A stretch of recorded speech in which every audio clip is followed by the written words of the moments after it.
The lights drop at London's O2 Arena. 20,000 voices erupt as Beyoncé takes the stage in a glittering gold bodysuit. She's 4 songs into the Renaissance World Tour when something in section 104 catches her eye.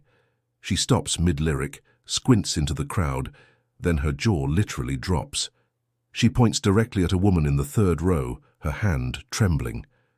The cameras zoom in, and what they capture sends the arena into hysterics.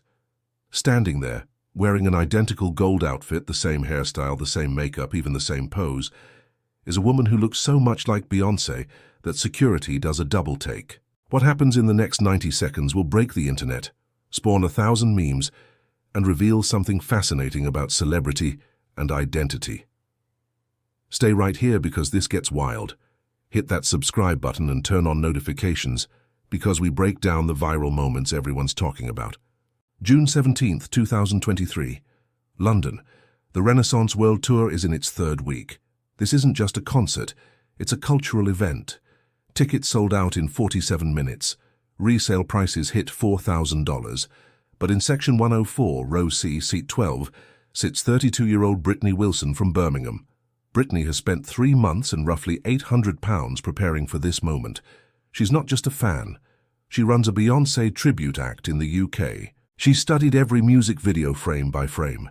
Tonight she's dressed not just as Beyoncé, but as this specific Beyoncé, from this specific tour, in this specific outfit.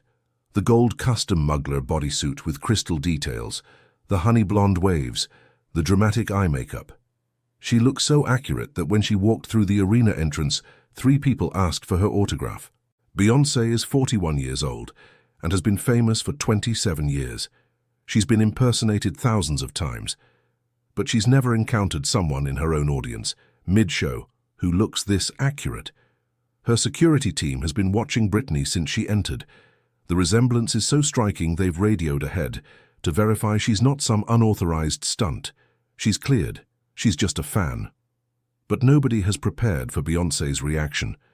During the transition between heated and thick, Beyoncé does something she rarely does. She improvises. The arena is at maximum energy. Brittany is living her absolute dream. She's front and center, 3rd row, close enough to actually see Beyoncé's face. When Beyoncé's eyes land on her during that transition, Brittany feels her body freeze. Beyoncé stops walking. She stops singing. She tilts her head, and then her face transforms through 7 different expressions in 3 seconds. Confusion, recognition, disbelief, amusement, and then delighted horror. Beyoncé points at Brittany, not casually, a full arm extension, finger locked like identifying a suspect.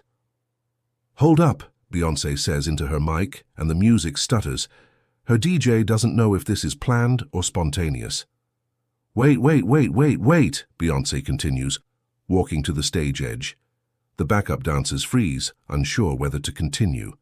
Beyoncé's eyes lock on Brittany, and then she starts laughing. Not a polite chuckle, a full, uncontrolled, head-back laugh. The crowd realizes something unusual is happening. The cameraman follows her pointing finger, and when the big screen shows Brittany in all her glory, the entire arena loses its mind. The roar is deafening. Brittany's face goes bright red.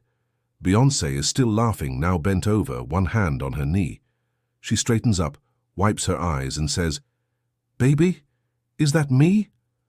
The crowd screams. Brittany nods, hands covering her mouth. Beyoncé shakes her head in disbelief, then looks at her dancers. "Y'all seeing this?" The dancers break character and laugh. Beyoncé turns back and motions for Brittany to spin around. Brittany does a full rotation, hitting one of Beyoncé's signature poses. The arena erupts. Beyoncé covers her face. "Oh my God, you look better than me." The crowd goes absolutely feral. Security doesn't know what to do. But Beyoncé is enjoying herself. She waves Brittany closer to the stage. Brittany's friends push her forward. When she reaches the barrier, Beyoncé crouches down. They're face to face now.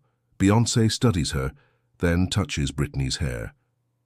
"This is my hair," Beyoncé says, mock seriously. "Did you break into my dressing room?"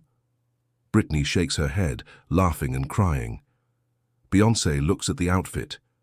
"Girl, did you make this?" Brittany nods. Beyoncé's face shifts to genuinely impressed. You made this, yourself. She turns to the crowd. Can we give her a round of applause? That is dedication. But Beyoncé isn't done. She walks backstage briefly and returns with a microphone and lanyard. She has security pass the mic to Brittany, who looks like she might faint. Beyoncé says, "Okay, girl, you got the look. But can you sing?" The crowd loses it. Brittany's face goes from joy to terror. Beyoncé starts singing the opening of Crazy in Love, then points the mic at Brittany. Brittany, shaking, joins in. Her voice is decent, enthusiastic. Beyoncé nods, then harmonizes with her. For 15 seconds, Beyoncé and her lookalike sing together in front of 20,000 people, and every phone is recording. When the duet ends, Beyoncé takes a dramatic bow. Brittany does the same. Beyoncé blows her a kiss. "You just made my whole night, baby. You look stunning." She pauses with perfect timing. "But I look better." The crowd roars. Brittany is crying, clutching the microphone. Beyoncé gives a final wave, then says, "Okay, back to work. Somebody's got to be the real Beyoncé up here." The music kicks back in, but the energy has changed. Everyone knows they witnessed something rare. Within minutes, people start uploading footage. Within an hour, Beyoncé Lookalike is trending in 17 countries. By morning, the clip has 43 million views. Media outlets from CNN to BBC cover it. Meme creators go wild. The Spider-Man pointing meme with their faces. Corporate needs you to find the differences formats.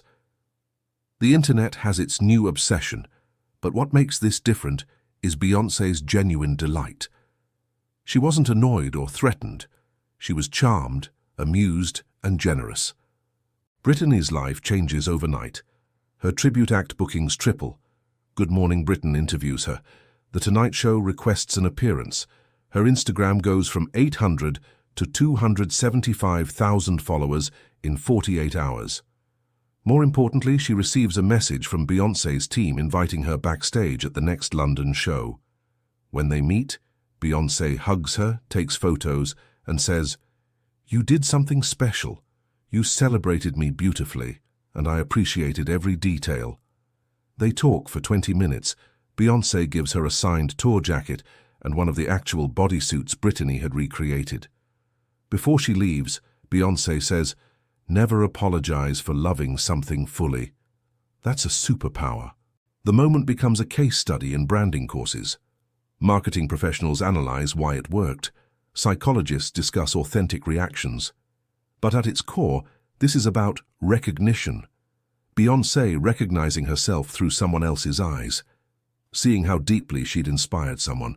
Instead of feeling copied or mocked, she felt honored. That's emotional intelligence. That's confidence. Beyoncé could have ignored Brittany or had security remove her. Instead, she stopped a multi-million-dollar production to celebrate a fan's creativity. This teaches us something profound about imitation. We're obsessed with originality and being first, but sometimes being copied is the highest flattery. Sometimes someone recreating your work proves it matters. Beyoncé understood this instinctively. She didn't see a threat, she saw a tribute. By celebrating Brittany publicly, she turned awkward into joyful. This is leadership. This is grace. In your life, you have people who admire you, who copy your style, who want to be like you. How do you respond, with irritation or generosity?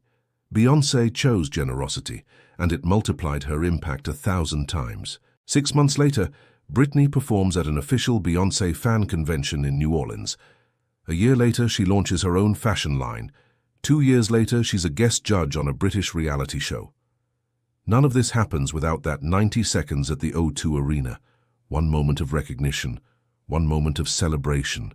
Someone with power choosing to lift someone up instead of protecting territory. That's the lesson. Not about looking or singing like Beyoncé. It's about seeing someone's effort, their passion, and honoring it. So here's my challenge. Who in your life is your biggest fan? Who's paying attention?